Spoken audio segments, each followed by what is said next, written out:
कहीं भी एक बेसिक सा सवाल आता है बार बार मन में कि भाई क्यों जी रहे हो। हमसे कोई पूछता है भाई आप क्यों जिंदा हो, हर एक के पास एक अलग जवाब होता है, लेकिन उन सभी जवाबों का जो सार है वो ये है कि भाई हम पैदा हो गए हैं और हम चाहते हैं कि ये जो हमारी पूरी यूनिट है जिसमें ब्रेन, दिल, दिमाग, शरीर, आत्मा, परमात्मा, ये सब जो यूनिट है मेरी, ये खुश हो जाए। इसको जो कुछ अच्छा लगता है इसको मैंने खुशी देना है। ये लोग खुशी से भी एक आगे का शब्द बोलते हैं, क्योंकि जिसका विलोम हो वो नहीं बोला जाता। सुख का दुख होता है, खुशी का भी विलोम होता है। तो एक नया शब्द गढ़ लिया कि साहब हम आनंद के लिए जी रहे हैं। आनंद एक ऐसा शब्द है जिसका विलोम डिक्शनरी में नहीं होता, इसका विपरीत नहीं होता। ठीक है साहब, हम आनंद के लिए जी रहे हैं। ये खुशी, ये आनंद, ये हमारा जन्म सिद्ध अधिकार है। अब इस जन्म सिद्ध अधिकार में फिर बात आती है मजे की कि भाई शरीर को खुशियां देना है। ये खुशियां देने बैठते हैं तो खाना खाना अच्छा लगता है, सोना बहुत अच्छा लगता है, ये तो रेगुलर आइटम हो गए। फिर मजा आता है साहब किसी किसी को नशा करने में। तो नशा कोई भी हो दुनिया का, घंटे, 2 घंटे, 3 घंटे के बाद वो बराबर हो जाता है। कोई भी तरीके का वो ड्रग हो, कोई भी एल्कोहल हो, कोई भी चीज हो, परमानेंट नहीं रहता। जब ज्यादा खोज की हमारे जैसे लोगों ने तो समझ में आया बॉस, जिंदगी में सबसे बड़ा नशा सक्सेस का है। सबसे ज्यादा मजा अगर आता है कि आपने सोच लिया कि मेरे को ये बनना है, मेरे को ये करना है, और आप वहां तक पहुंच गए। तो ये जब आप वहां तक पहुंच जाते हो तो 24 आवर्स आदमी टुन रहता है, नशे में रहता है। इसके साथ भी दिक्कत वही है जो दूसरे नशों के साथ है कि करने वाले को ही पता है कि हो क्या रहा है। साथ वालों को हल्का हल्का सा एहसास इसमें होता है, लेकिन मेन मजा उसी को आता है जो अपनी जिंदगी में तय कर लेता है कि मंजिल ये है और रास्ते के पूरे मजे लेते हुए चलता है। तो बेटा आप लोग भी जो सोच रहे हो कि हम सफल हो जाएंगे, तो कहीं ऐसे टेकरी पे चढ़ के नहीं बैठना है अपने को।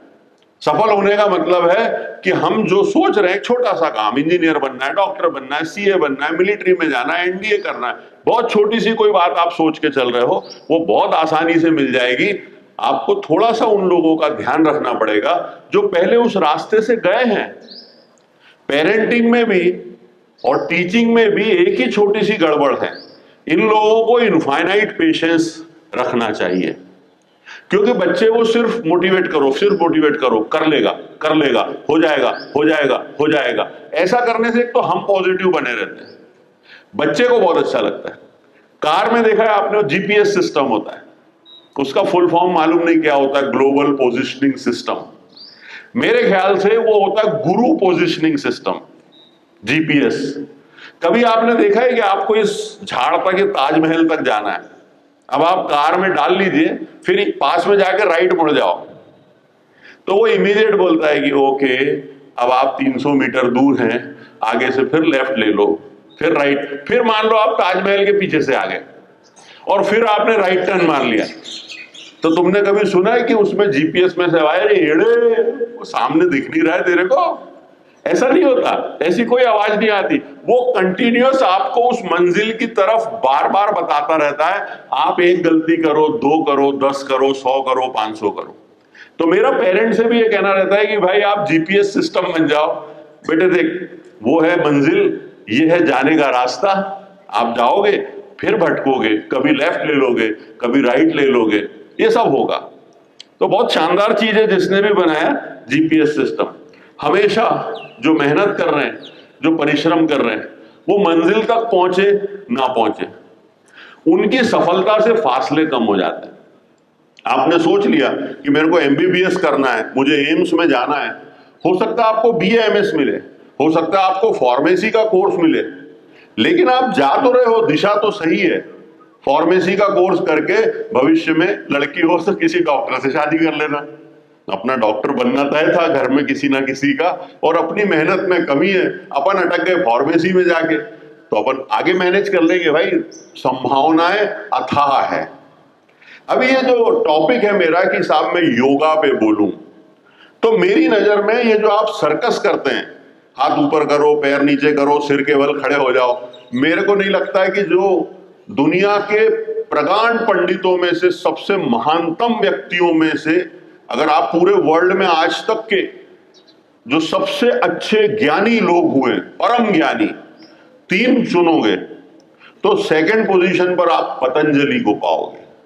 पतंजलि एक ऋषि थे जिन्होंने योगा पे बहुत काम किया। अभी उसका जो प्रचार प्रसार हुआ ये कहानी अलग है।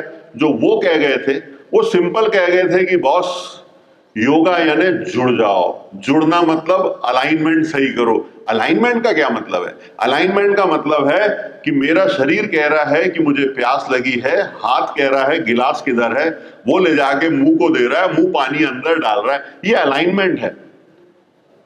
आत्मा, मन, शरीर, मस्तिष्क, ये सब एक रूपता में आ जाए, और इसके लिए उन्होंने कुछ सांस से संबंधित क्रियाएं समझाई थी। बाद में उसमें एडिशनल ये एरोबिक्स और ये सारी चीजें जोड़ दी गई, वो वक्त की जरूरत थी, लेकिन वो बोलता है जुड़ जाओ।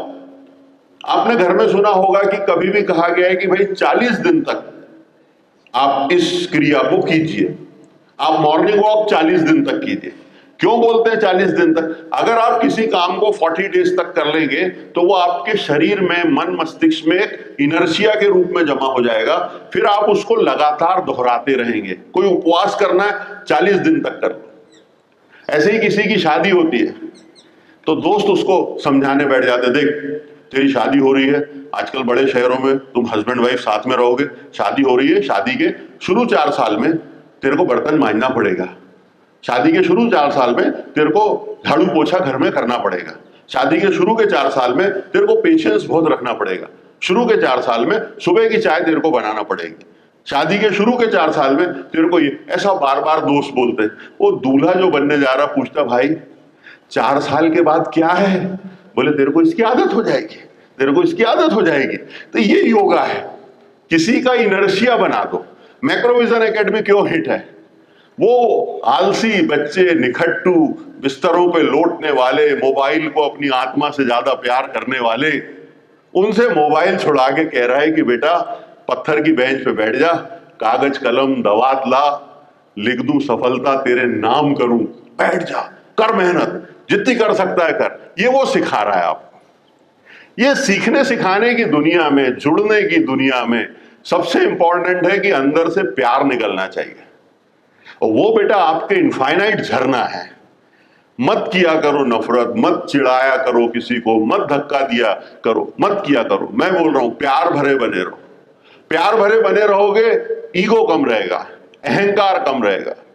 कोरोना सिखा के गया दुनिया को कि साले कोई औकात नहीं है तुम्हारी, एक न दिखने वाला वायरस आके तबाही मचा के जा सकता है, और वो जो गया है तो आपको क्या लगता है दूसरा नहीं आ सकता, तीसरा नहीं आ सकता, कभी भी आ सकता है। हम क्या करें? हम हर पल को जिए, हम हर पल की मस्ती लें। ये हमारे जितने मंदिर, मस्जिद, गुरुद्वारे, धर्म ग्रंथ, ये क्या करते हैं यार? ये जोड़ने का काम करते हैं। ये कहते हैं एक लाइन में खड़े होकर सब नमाज पढ़ लो, कौन करोड़पति, कौन सड़कपति, कौन ठेलापति, हमको कोई मतलब नहीं। मंदिर गए, भगवान सबका है, जिनने घंटी बजाई प्रभु प्रसन्न। तो ये धर्म ग्रंथ, ये धार्मिक चीजें, ये भी क्या सिखा रही है? ये सब सिखा रहे हैं कि भैया जोड़ लो, आपको प्यार से रहना है, नफरतों से नहीं रहना है। एक वो रफी साहब का बहुत अच्छा गाना है, नफरत की दुनिया को छोड़ के खुश रहना मेरे यार, नफरत की दुनिया को छोड़ के प्यार की दुनिया में खुश रहना मेरे यार। वो गाना सीखो, प्यार से भरे हुए रहोगे, लोग आपको पसंद करेंगे, जुड़ते चले जाओगे। आप में से कई लोगों को लगता है कि सर नहीं, हमारे पिताजी नेता हैं, हम तो नेता बनेंगे। बेटा सबसे मुश्किल काम है। नेता बनने में मजा क्या है कि मैं किसी पद पर पहुंच गया तो मुझे 5 साल 4 साल लोगों पर हुकूमत करने का मौका मिलेगा। ईगो बढ़ाने की बात है। वहां पहुंचने का रास्ता क्या है? जाकर गली गली सबके हाथ जोड़ो, पैर पड़ो। क्या करना है? ईगो कम करना है। आप चुनाव के पहले अपना ईगो कम करके लौट रहे हो, हाथ जोड़ रहे, पैर जोड़ रहे, आपकी गटर साफ करा देता हूं, आपका कागज निकलवा देता हूं, ये काम कर रहे हो, तब पब्लिक आपको नेता चुन रही है। और पर्पस क्या है कि मेरे को इन पे राज करना है। फिर भी मजा नहीं आता। ना तो उस फील्ड में आप पैसा बचाए बेटा, ना उस फील्ड में आप लंबे समय तक सरवाइव कर सकते हो, क्योंकि कंपटीशन बहुत ज्यादा है। तो आपको बहुत आसान लगता है कि मैं नेता बन जाऊंगा, मैं विधायक बन जाऊंगा। वो दुनिया का सबसे जटिल काम है। तो बेहतर है आप अपने जिस काम में अभी लगे हो उसको पूरे जोश से करो। कल को नेतागिरी करने का मौका आएगा तो वो भी पूरे जोश से आप कर पाएंगे। थोड़ा सा पेशेंस रखो, थोड़ा पेशेंस रखो। सब इंसान के बच्चे बहुत अच्छे होते हैं। आप पेशेंस रखिए, लगे रहिए, प्यार बांटते रहिए। आप लोगों से जुड़ते चले जाएंगे और ये लोग ही आपको सफल बनाएंगे। इन लोगों ने ही हमको आनंद चौक से बनाया है, नहीं तो हमारी कोई हैसियत नहीं है। एक फिल्म का गाना था कि दिल दिया एतबार की हद थी, जान दी तेरे प्यार की हद थी, मर गए हम और खुली रही आंखें, ये तेरे इंतजार की हद थी। तो सक्सेस के लिए थोड़ा पेशेंस आपका बनता है। आप सभी के लिए एक 4-6 लाइन बहुत अच्छी कविता की है, सुनो, अच्छा लगेगा। अभी जिंदगी से कहां मैं हारा हूं यारो, अभी जिंदगी से कहां मैं हारा हूं यारो, राख में दबा हुआ एक शरारा हूं यारो, दी खुद को हिम्मत जब भी गिरा हूं, मैं खुद ही खुद का सहारा हूं यारो, दरिया को जो अपनी औकात में रखे, दरिया को जो अपनी औकात में रखे, एक ऐसा पुख्ता किनारा हूं यारो, न खोया वजूद जिसने सूरज के आगे, आसमान अदब का वो सितारा हूं यारो, पत्थरों को काट के बनाता गया रास्ते, बहते पानी का वो धारा हूं यारो, अच्छा हूं बुरा हूं, खरा हूं खोटा हूं, अपने परिवार का बहुत प्यारा हूं यारो। तो आप अपने परिवार के बहुत प्यारे हो, वैसे ही प्यारे बने रहो। ये जो आपको जुड़ना सिखा रहे हैं सफलता के साथ, इसमें थोड़ा कष्ट होता है। पेशेंस रखिए, मेहनत करते रहिए, सफलता आपके कदम चूमेगी। उसके लिए सॉक्स भी थोड़े अपने साफ रखिए। कल को सफलता कदम चूमने आ गई तो सॉक्स सूंघ के कहीं बेहोश नहीं हो जाए। तो एक उतना और अपने को ध्यान रखना है। Thank you very much.